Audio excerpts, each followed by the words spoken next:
Olá pessoal, conforme prometido, aqui está a continuação das aulas de física. Só para lembrar, a gente estava falando de cinemática, falando de velocidade média. Então, aqui é o lembrete da forma que a gente estava usando. Então a gente tem que o Vm, ou como eu escrevi na lousa, somente V é ΔS dividido por ΔT. Onde o Vm é velocidade média, o ΔS é a distância percorrida, o ΔT o tempo gasto. Tá? Aí você tem que essas três grandezas se relacionam cada uma com um significado e, infelizmente, a gente tem que seguir aí uma certa ordem, uma certa regra para valores. Então você tem assim, olhando sempre em forma de uma linha, aqui nessa minha tabelinha. Distância em metros, tempo em segundos, me corresponde a uma velocidade em metros por segundo. Distância em quilômetros, tempo em horas, me dá aí uma velocidade em quilômetros por hora. E aqui embaixo um lembrete das transformações que existem de metros para quilômetros e de horas para segundos. Então a gente tem que 1 quilômetro corresponde a 1000 metros, enquanto que 1 hora corresponde a 3600 segundos. Então isso aqui foi onde a gente parou com o conteúdo. Eu tinha passado alguns exemplos para vocês. Vamos passar rapidinho aí os exemplos. Não são os mesmos, mas já dá para entender aí o que está acontecendo. Tá? Então o primeiro exemplo. O enunciado da situação é essa. No verão brasileiro, andorinhas migram do hemisfério norte para o hemisfério sul numa velocidade escalar média de 25 km por hora. Se elas voam 12 horas por dia, qual a distância percorrida por elas num dia? Então, nós temos aí, de informações para substituir nossa equação. Velocidade são os meus 25 km por hora. Esses 12 horas por dia vão entrar aqui no valor do meu ΔT. Então eu tenho, substituindo, 25 igual ΔS em cima, é o que eu quero descobrir quanto é a distância percorrida, e o 12, que é o ΔT, aqui embaixo na minha fração. Resolvendo, multiplique em cruz, ΔS fica isolado, 25 está multiplicando o 12, e a resposta vai ser 300 km. Então, um probleminha direto, onde eu tinha aí duas grandezas, faltava a terceira para calcular, sem nenhuma transformação. Tá? O segundo diz assim: uma motocicleta percorre uma distância de 200 metros com velocidade escalar média de 40 metros por segundo. Qual o tempo gasto para percorrer essa distância? Então a gente vai ter a mesma equação, V igual a ΔS ΔT, onde eu tenho velocidade como sendo 40, e agora o ΔS, aqui em cima na minha fração, o valor de 200. Quando eu substituo, fica assim: 40 igual 200 dividido por ΔT. Multiplicando e isolando, eu chego nessa fração aqui, ΔT é o 200 sobre o 40. E quando eu faço a divisão, me dá aí um tempo de 5 segundos. Tá? Então isso aqui é onde eu tinha parado. Passei rapidinho aí só para lembrar. E tinha um terceiro exemplo que eu cheguei a comentar e algum pessoal ficou meio com dúvida, que aqui a gente vai fechar agora o que significa ele. Então, meu terceiro exemplo, e esse provavelmente é parecido com o que eu passei na lousa. Um móvel percorre 1 km em 1 hora. Qual a sua velocidade em metros por segundo? Então aqui eu estou perguntando uma coisa mais específica. Dou uma unidade de medida, que não é a que eu vou usar na conta, e uma segunda unidade de medida que eu também não vou usar na conta. E peço uma coisa diferente. Então tem que fazer duas transformações. Então quando eu monto a minha equação V igual a ΔS sobre ΔT, o meu ΔS é 1000 metros, transformando 1 km para metros, e o meu ΔT são 3600 segundos, que é 1 hora transformado em segundos. E o V é o que eu quero calcular. Quando faço a divisão, só simplificando, não fazendo a resolução para chegar no decimal, dá esse valorzinho aqui, 1 sobre 3,6 metros por segundo. E fica assim. Na verdade fica porque esse exemplo que está aqui é um exemplo para explicar uma outra coisa que está faltando.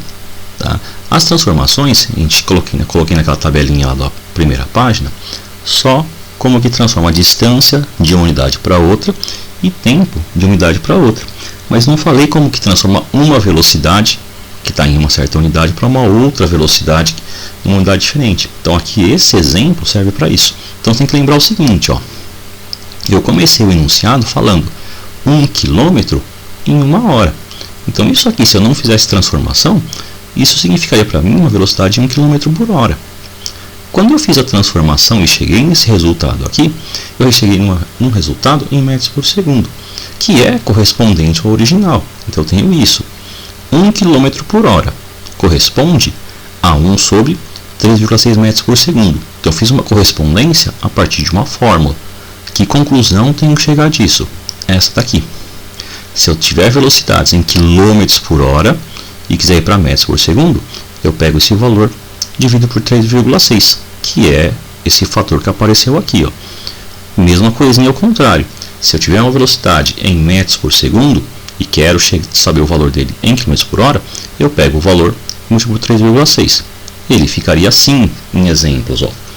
Se eu tenho uma velocidade de 72 km por hora, eu pego 72, divido por 3,6, o que deu 20. Só que agora não escrevo mais km por hora, eu escrevo 20 metros por segundo.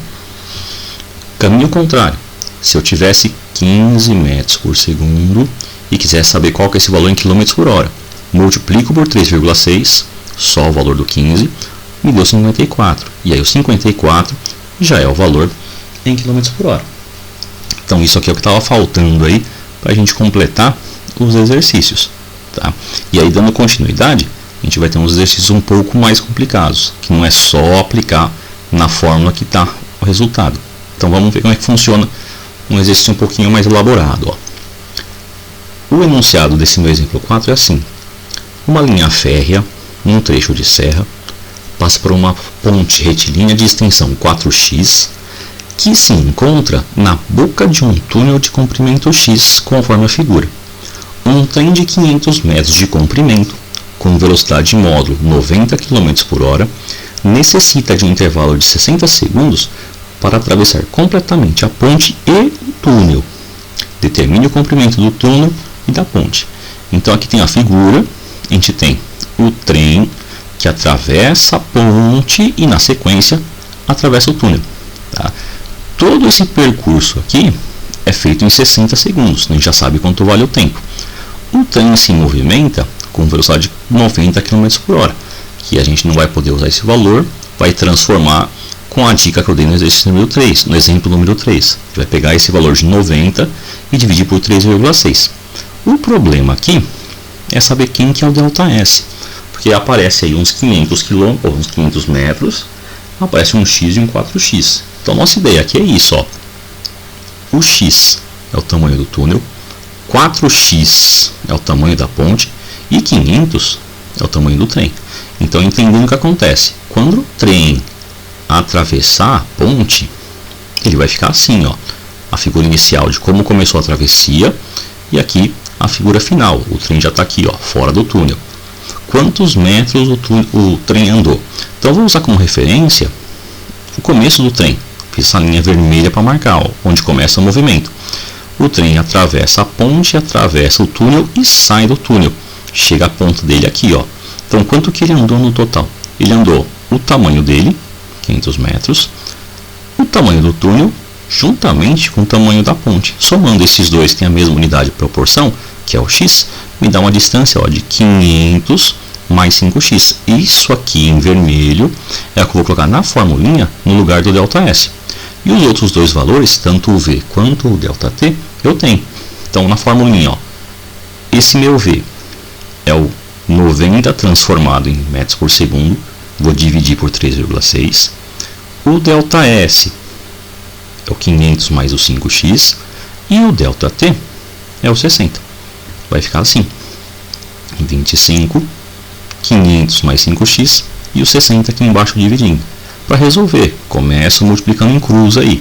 Então, o 60 passar multiplicando por 25 me dá 1.500. A equação virou uma forma de linha. Isolando agora o 5x, passo o 500 subtraindo. Chega lá, 1.000 igual a 5x. Isolando o meu x, o 5 passa dividindo. Me dá 200. Agora só tem que tomar cuidado com o enunciado. Ele foi perguntar para vocês qual que é o comprimento do túnel e da ponte. Volta para a figura. O túnel tem tamanho x, então o túnel é 200. A sua ponte é 4 vezes x, só que o x vale 200, então 4 vezes o 200 te dá aí 1.800. E aí fechou esse exercício um pouquinho mais complicadinho, juntou duas coisas mais o tamanho do objeto. Espero que tenha dado para entender. Tá? Na sequência, a gente fala do seguinte, não apenas de corpos que se movimentam e tem tamanho, mas se eu tiver, por exemplo, mais de um corpo na mesma trajetória. Então eu tenho aqui um negócio chamado velocidade relativa. De novo, aquela consideração que a gente fez sobre movimentação, sobre quem que está em repouso, quem que está em movimento, dependendo do referencial. Então aqui, a velocidade é uma grandeza desse tipo. Então eu vou comparar dois carros que estão se movimentando. Então a ideia agora é você pensar nas velocidades deles, não em relação ao solo, mas em relação um ao outro. Tá? E aí tem duas possibilidades diferentes. Ou os dois corpos se movimentam no mesmo sentido, ou eles se movimentam em sentidos opostos. Aí a gente vai fazer assim, ó. Quando eu sempre falo da velocidade relativa, eu pensar num referencial diferenciado. Então eu penso assim, ó. Esse A que está a 100 km por hora para a direita e esse C que está a 80 km por hora para a direita, eu poderia pensar assim. Esse 100, se ele estivesse mais para trás, ultrapassando aí o meu carro, eu teria o seguinte, esse de 80, ele ia perceber que esse 100 aqui, ele não está muito rápido, ele passa por ele devagarzinho. Então é a mesma sensação que eu tivesse assim, o C parado e o amarelo andando com uma velocidade de 20. Por que 20? Porque eu estou pegando o 100 que o A tem e descontando o 80 que o C tem. É a mesma coisa que o C estivesse parado e o A andasse com 20. Tá? Então eu escrevi aqui, ó, VR vai ser minha velocidade relativa. No caso dos dois estarem no mesmo sentido, eu vou subtrair velocidades. Mas aí, para não dar problema nenhum, eu vou fazer a velocidade maior descontada da velocidade menor. Então no caso aqui o 100 é o maior, 80 é o menor, faço 100 menos 80, me dá um VR que é 20, onde o VR é velocidade relativa. No caso contrário, dos dois indo em sentidos opostos, o que vai acontecer é assim, não tem necessidade de me preocupar quem que é velocidade maior, quem é velocidade menor, só tem dois carros, então marquei como se fosse 1 e 2. Aí a ideia vai ser essa, quando eu falo do amarelo vendo a velocidade do vermelho, é como se o amarelo tivesse parado, a velocidade dele vai ser compensada pelo vermelho. Como são sentidos opostos, para dar a mesma sensação de velocidade, as duas velocidades têm que ser somadas. Então aparece aqui, por isso o sinal não interessa de quem que é maior e quem que é menor. É só somar as duas velocidades. Qualquer um que se colocar na frente não tem um problema de sinal. Mas como é que a gente vai usar? Aí o exemplo. Duas formigas se movem em linha reta e com velocidades constantes ao longo de uma régua centimetrada. Então esse centimetrado só falar que a grandeza agora de distância centímetros. Na figura estão indicadas as velocidades escalares das formigas e as posições que ocupavam num certo instante. Duas coisinhas para terminar. Primeiro, quanto tempo demora para elas se encontrarem, ou você pode pensar na mais rápida alcançando a mais lenta, e o item B, em qual marca da régua elas se encontram. Então aqui começa assim, ó, na posição da régua 10 centímetros, tem uma formiga se movimentando com 5 centímetros por segundo de velocidade, indo para a direita. Na posição 14, eu tenho uma outra formiga mais lenta, de 3 centímetros por segundo, também se movimentando para a direita. Sei que as duas vão para a direita por causa da flecha vermelha que foi indicada aqui na figura. Tá? Então eu começo calculando aqui o problema, a resolução. Sei o sentido dos dois vão para o mesmo lado e tem velocidades diferentes. Então eu começo calculando quanto que é o VR. Mesmo sentido, subtrai, maior da menor. 5 menos 3 dá 2 centímetros por segundo. Então o que significa esse 2? Significa o seguinte, se essa formiga mais lenta, de 3 centímetros por segundo, ela estivesse parada, olhando para trás, ela veria a formiga de trás se aproximar com uma velocidade de 2 centímetros por segundo.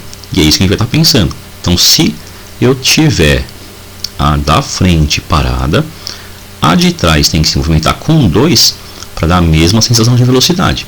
Essa é a ideia de velocidade relativa. Imagina um parado. Aí, se eu imaginei um parado, o de trás, para poder alcançar o da frente, vai ter que andar 4 centímetros. Vai sair do 10, tem que chegar no 4. Então, jogando agora, em vez de escrever V igual ΔS ΔT, eu escrevo VR. Nesse V aqui, eu vou trocar pelo 2, que é o VR. O ΔS, vou usar a distância entre as duas formigas, já que uma eu estou supondo parada por causa da velocidade relativa. E aí o ΔT vai ser o que eu vou calcular. Quando eu substituo, ficou 2 de VR, 4 centímetros de distância, que é do 10 até o 14, e o ΔT como sendo a variável. Multiplica em cruz em isolo, demora 2 segundos para encontrar. Então aqui significa o seguinte: a gente imaginou os dois parados, mas na verdade eles não estão. Cada um está se movimentando aí para a direita e, independente do movimento ou de eu pensar nos dois, um parado para compensar o movimento no outro, o tempo de encontro continua sendo 2 segundos. Tá? O referencial não muda o tempo, só muda posições e velocidades. Aí, para fazer o item B, quer saber qual a marca que eles encontram, eu vou usar esse 2 aqui e a velocidade verdadeira, entre aspas aí verdadeira, dos dois corpos. Tá? Ou, na verdade, não dos dois, um dos dois. Aqui eu escolhi de propósito de trás. Então vou usar agora a mesma equação, ΔS ΔT, só que em vez de escrever VR, vou escrever V e vou pegar o corpo de trás. Tá? Podia ser o da frente? Podia, tanto faz. Vou colocar o de trás só para ficar uma questão de mais bonitinha. Porque vai ter a velocidade valendo 5, distância percorrida é o que eu quero saber, e o 2 vai ser o tempo, que é esse 2 aqui. Tá? Multipliquei em cruz, me dá 10 centímetros. Só que cuidado, esse 10 centímetros é quanto que esse corpo que está atrás andou até o encontro. Só que como ele saiu da posição 10, ele anda mais 10 e chega na posição 20. Então encontro dos dois corpos na posição 20 da régua.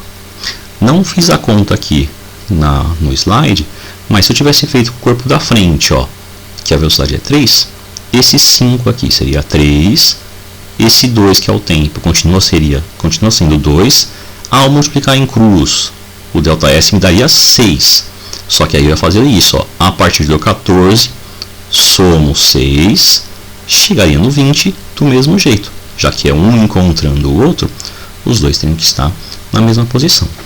Tá? Espero que tenham entendido. Qualquer coisinha aí, pode mandar dúvida para mim depois. Abraços.